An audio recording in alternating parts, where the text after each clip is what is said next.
Well, happy Sunday. And I'm here today and I want to have a discussion about toxic parental relationships.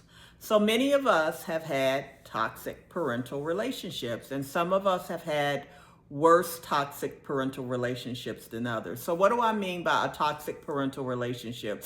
You grew up in a household where you just didn't have a good relationship with your parents, and this carried over into adulthood. And it could have been things where your parents was just overbearing. They were just very strict. Uh, uh, you just didn't get along with your parents growing up, especially when you hit those teenage years and you think you know everything, and your parents are still trying to correct you, and you think you're an adult and you have your own opinion. And then you grow into adulthood and you still just have that friction going. And many of us are Christians. And so we grow up and we constantly begin this battle where you want to have a better relationship with your parents, and it's just hard.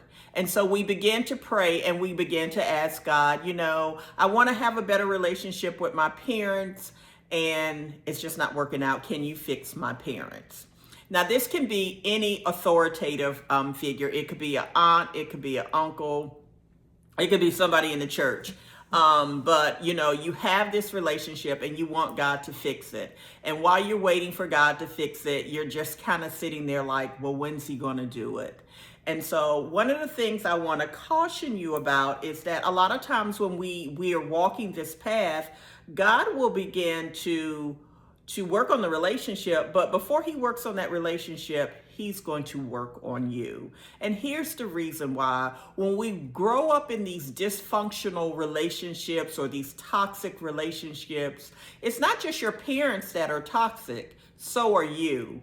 Because we learn to become toxic. We learn to become dysfunctional. We become dysfunctional in our responses to our parents. We become dysfunctional in how we relate to people, and that carries over into other relationships. And if you want to, and this will be a different video, but if you want to know how toxic people respond to other people, I'll do another video. But for the most part, that carries over into other relationships because we become very defensive. We become, if you can't control your parents, then you start to control other relationships that you can have a foothold in and you can control. So you can't control your parents, but you can control other people. And you begin to be manipulative or intimidating. These are things that let you know that there's probably something in your life that you're not in control of, but you can be in control of other things or other people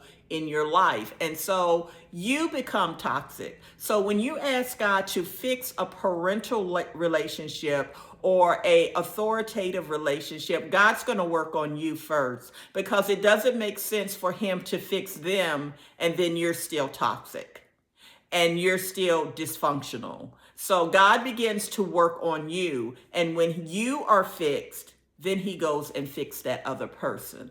Because if he fixes the other person first, now they're all healed and you're not.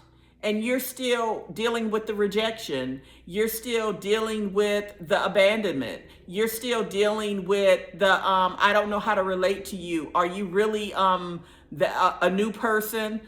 Because you're still having trust issues. You're still having all these other issues that you haven't dealt with, and they carry over into other relationships. And I see this all the time in people that I meet and I have relationships with that, they tell me, oh, my parents treated me really, really badly. And I can see that because they always come from a place of being wounded.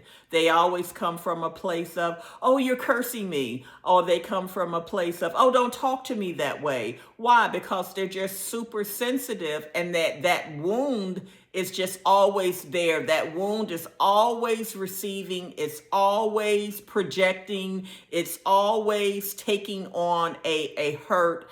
and it hinders your relationship, it hinders your conversations, it hinders everything.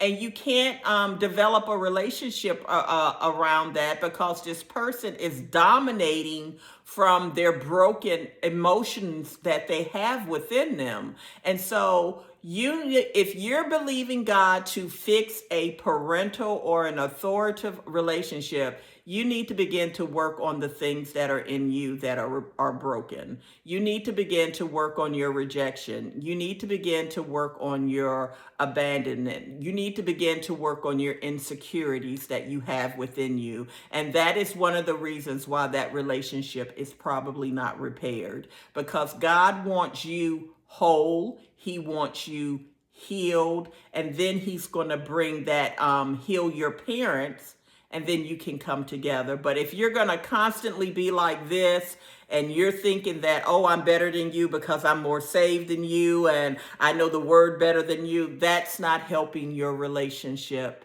That is not love, and that's not what God wants for you. So you need to go and fix you. And so I just wanted to come and share today. I want to see people walk in the fullness and the grace that God has for you. And as long as you're continually trying to hold on to all these emotional traumas and not go before the Lord and allow him to heal you and to bring you into what he has for you. Even if all of us are called to the ministry in some shape, in some form or fashion. Even from a ministry standpoint, we don't want to minister from a place of brokenness, because the purpose of ministry is to heal. So God bless you, and I hope this helps you. And remember, you can take anything to Jesus. He is the great physician, healer, and counselor.